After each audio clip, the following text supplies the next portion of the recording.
ಕ್ಷೇತ್ರದ ಶಾಸಕಿದ್ದಾಗ 1999ರಿಂದ 2004ರವರೆಗೆ ನಾನು ನಮ್ಮ ಕ್ಷೇತ್ರದ ಎಲ್ಲ ಹಿರಿಯರ ಆಶೀರ್ವಾದದಿಂದ ಶಾಸಕ ಆಗಿದ್ದೆ. ಆ ಸಂದರ್ಭದಲ್ಲಿ ಶಾಲು ಮಾಲಿ ಬದಲಾಗಿ ನೋಟ್ಬುಕ್ ಪೆನ್ ತರಬೇಕು, ಬಡ ಮಕ್ಕಳಿಗೆ ಬಡ ವಿದ್ಯಾರ್ಥಿಗಳಿಗೆ ನಾವು ಅದು ಹಂಚಿಕೆ ಮಾಡಿ ಶಿಕ್ಷಣಕ್ಕೆ ಹೆಚ್ಚಿನ ಒತ್ತು ಕೊಡಬೇಕು ಅನ್ನೋಂಥ ಒಂದು ತೀರ್ಮಾನ ಮಾಡಿದೆ. ಆ ಸಂದರ್ಭದಲ್ಲಿ ಭಾಳ ಜನ ಎಲ್ಲರೂ ಶಾಲು ಮಾಲಿ ಬದಲಿ ನೋಟ್ಬುಕ್ ಕೊಡ್ತಿದ್ರು. ಇವಾಗ ಕೂಡ ನಮ್ಮ ಮಾನ್ಯ ಮುಖ್ಯಮಂತ್ರಿಗಳು, ಉಪಮುಖ್ಯಮಂತ್ರಿಗಳು ಎಸ್ಕಾಂ ಚೇರ್ಮನ್ ಮಾಡಿದ್ದಾರೆ.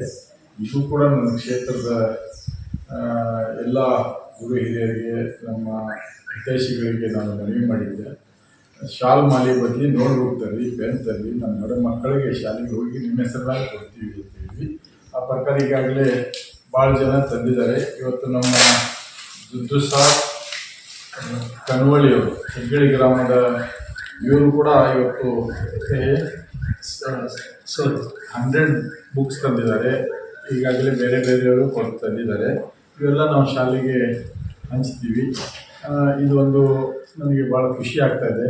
ಈ ಥರ ಶಿಕ್ಷಣಕ್ಕೆ ಹೆಚ್ಚಿನ ಒತ್ತು ಕೊಡಬೇಕು, ನಮ್ಮ ಬಡ ಮಕ್ಕಳು ಕಲಿಬೇಕು ಅನ್ನೋಂಥ ನನ್ನ ಉದ್ದೇಶ. ಆ ಹಿನ್ನೆಲೆ ಒಳಗೆ ಎಲ್ಲರೂ ಇವತ್ತು ನಾನು ಮತ್ತೊಮ್ಮೆ ಮನವಿ ಮಾಡ್ತೇನೆ, ಶಾಲು ಮಾಲಿ ಬದಲಾಗಿ ಪೆನ್ನನ್ನು ನೋಡಬೇಕಂದ್ರೆ ನಾನು ನಮ್ಮ ಎಲ್ಲ ಬಡ ಮಕ್ಕಳಿಗೆ ವಿತರಣೆ ಮಾಡಿ ನಮ್ಮ ಕ್ಷೇತ್ರದಲ್ಲಿ ಹೆಚ್ಚಿನ ರೀತಿಯಿಂದ ಶಾಲೆಗೆ ಹಾಜರಾತಿ ಇರಬೇಕು, ಬಡ ಮಕ್ಕಳು ಶಾಲೆಗೆ ಇರಬೇಕು ಅನ್ನೋದು ನನ್ನ ಉದ್ದೇಶ. ಧನ್ಯವಾದಗಳು.